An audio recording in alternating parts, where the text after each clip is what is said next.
Hey guys, welcome to All Time Gaming. I'm Alex. I'm Jamie.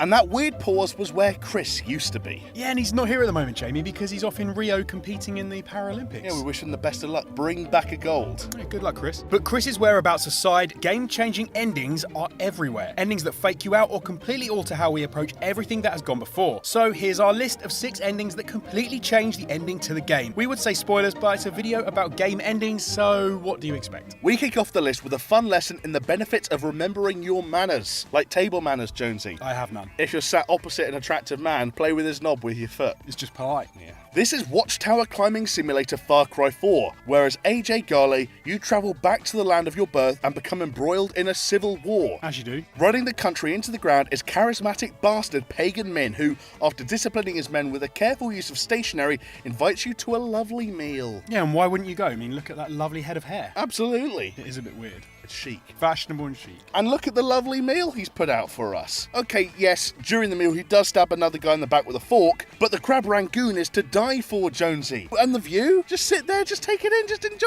it. So when Pagan Min politely excuses himself from the table, the correct thing to do would be to wait for your host, right? Yes, that's what table manners would dictate. Exactly, only no. The game encourages appalling table manners and says that you should use the opportunity to snoop around Min's house. I do that when I go That to is a no-no. You're never coming around for dinner. Because I always go through everyone's drawers and stuff. I must. What are you looking for? Just like sexy stuff. Maybe they keep a dildo in their kitchen drawers. Yeah, and then you just come and you just put it in the bisque when they open the lid. They're like, good heavens. I don't even know what bisque is. I just fancied saying it. From there, the rebellion attacks, the game starts, and you spend the next 20 hours fighting your way through miles and miles of arseholes and motherfucking eagles and snakes. And it's just animals. That's basically it. Evil animals. Far Cry 4 is just about killing animals before they kill you. Survival of the fittest. Although that doesn't have to be the case. For those who appreciate etiquette, AJ can stay at the table and patiently wait. It may take about 15 minutes, but Pagan returns. He looks a little flustered and there is some screaming coming from the back, but a gentleman doesn't want to comment on such things. Remember, table manners. I'm learning table manners, yeah. Min then guides you to the shrine of your dead sister and explains your past. The fact that your father killed the daughter your mother had with Pagan Min. How your mum was forced to flee to the US. It completely negates those 20 hours of gameplay. Pagan Min may be a brutal tyrant, but the man cared for your mum and sister and accepts you as a son. So fuck the rebellion. Maybe now we can finally shoot some goddamn guns. So that's how far table manners can get you in life, Jonesy. If you're lacking a father figure, it's probably because you got shit table manners. Good table manners, you reconnect with your estranged, not really your father, and you can have a great life with him. He's rich, he owns an island or an empire or whatever. And you don't get killed by a bald eagle.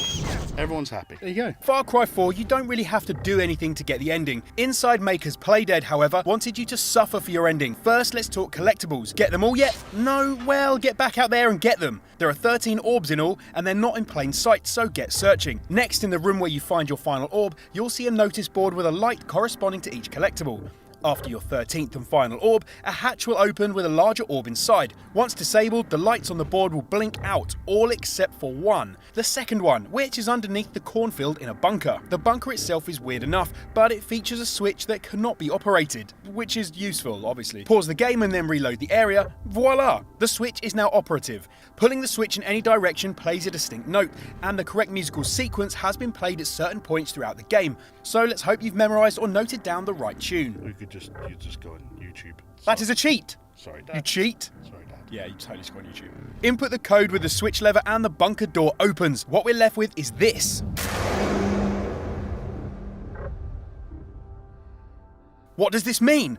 Some believe it means the boy is being directly controlled by the player. Others theorise that the end is just metaphor laying on metaphor. Personally, I think Playdead are just fucking with us by now. What do you think the secret ending to Inside means? Let us know down below. To be honest, the actual ending for Inside was fucked up enough for me to get my lot. You didn't need another super Have fucked up you ending. seen the ending? I haven't seen the ending. Spoiler, you turn into a massive fucking blob and crash through walls. I like it. It's alarmingly fun. It's a metaphor for life. Well, Jonesy, while Inside sounded like a lesson in patience and powering through to find collectibles and get your reward, Shadow Complex has a lesson in how to be an astounding dick.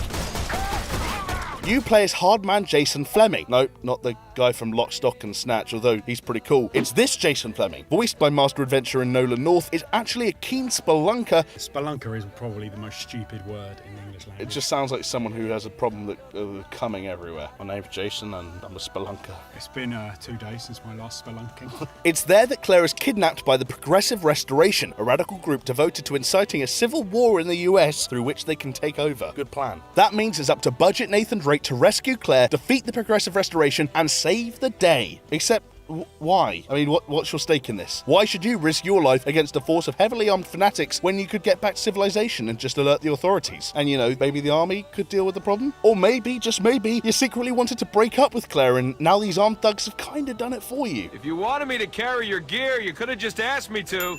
Either way, instead of running into the facility, which is clearly what the game wants you to do, you can run back towards the Jeep and away from a bunch of gun-toting dickheads, which sounds like what I'd do. Yeah, the sensible way out, that's right. If you manage to get back and press B, there's a cutscene in which Jason is seen driving away saying, Plenty of fish in the sea. It's an interesting sentiment which makes Jason out to be less concerned about international security and more concerned about getting laid on a more regular basis, and not having to fucking fight off a resistance movement just to get his chick back.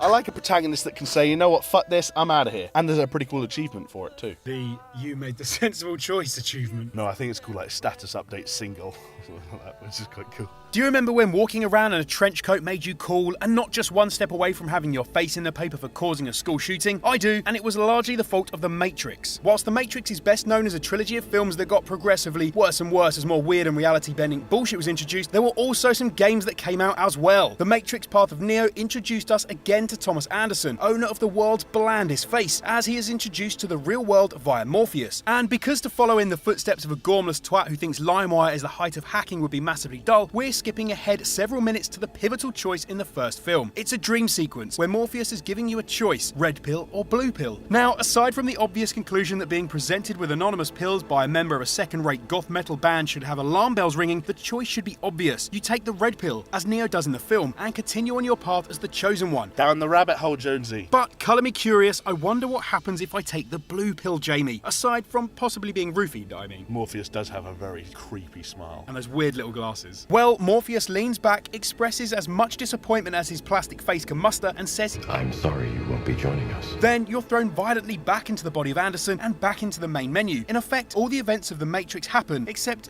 you're not invited. Clearly, you're free to choose just as long as you choose correctly. No trench coats and no sunglasses, that's a rough deal. Whoa. In 2015, fans of poorly dubbed games everywhere lost their shit when a third installment of the Shenmue series was announced, albeit a Kickstarter. Across the world, people were frantic to know what had happened to Ryo and his lovable quest for sailors. Do you know of any shops where sailors might go? Do you know of a place where sailors hang out? I'm trying to locate some sailors. Oh, and there's another plot in there somewhere about tracking down the murder of your father, I think, but it was mostly just looking for sailors. Do you know any places where sailors like to hang out around here? You say sailors, but you don't mean just any sailor, do you?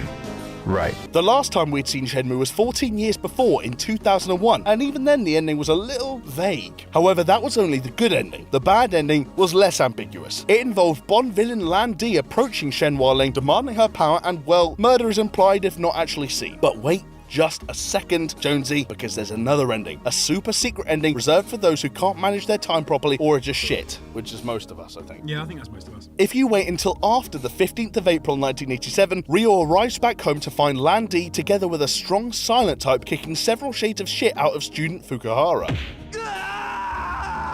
Lan Di demands the mirror in one of the most stereotypical ways ever, a request it appears that Ryo can firmly refuse. It's certainly a heroic stance, but considering the fact that Ryo's father was stronger than him and was still brutally killed by Lan Di, this implies that it could have been a very short battle. Don't pick a fight if someone who's already kicked the shit out of someone who can kick the shit out of you. Probably not a good idea. Yeah, if someone could beat up your dad, they could probably beat up you. Probably. That's the moral of the story. And yes, it was exactly like we thought. That changes the way the entire story plays out. Ryo dies from the exact same move that defeated his father, and now there's nothing, it seems, to defeat Lan Di from doing something with the The Mirrors. Look out for Shenmue 3, The Quest for Sailors, coming to all good bookstores near you 2022. Are you guys sailors? Let's face it, this entry was always going to be on here. You can't think about different game endings without bringing up the notorious Silent Hill 2. So James is wandering around Silent Hill and generally having a miserable time of it, as you might expect. In the Lakeview Hotel, if you pick up the dog key and enter the observation room, you're treated to an ending that completely changes everything about the game. It wasn't the physical manifestation of Sunderland's guilt or aliens, it's been a dog, pulling levers and monitoring your progress in a control room all along. On seeing this, James breaks down, which is a natural reaction on learning that the last few dozen hours of physical or psychological torture were done at the whims of a creature that licks its own genitals. Well, we humans do that too. We would, and if we can't, we would if we could. This changes everything. Is the dog, or Mira as it's called, evil? Does Mira know what she's doing? Even more terrifying, what if she doesn't? What if Mira is just responding to the commands from a master, thus absolving the dog of guilt? What of Sunderland's wife? I'm guessing she's still dead. Who lures a guilt-ridden widower with the dead body of his wife to a town controlled by a dog, I ask you? And during the credits, Mira appears to growl at Eddie's name,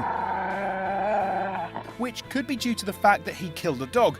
Does this imply that Mira is well aware of her actions and taking revenge where she sees fit? She hops down and licks James's face, so actually, I don't know what that means. All I know is that the ending is so bizarre that it defies categorization. Maybe that's the secret ending to every horror game ever. A dog did it. A dog did it. Dog done did it. So there was our list of 6 game endings that changed everything about the game. Do you agree? Let us know in the comments below. That rhymes. Nice. And while you're there, give us a like and subscribe for all of Jamie's talk of sailors. Rio, don't mess with those sailors. They are big and you don't want to fight with those sailors. Okay. And if you like this video but want less of the sailors, then why not check out our list of 6 of the best twists we've encountered, and we'll see you next time. Hopefully, maybe. Hopefully, and maybe Chris will be back from his trip to Rio. Come on, Chris, we miss you.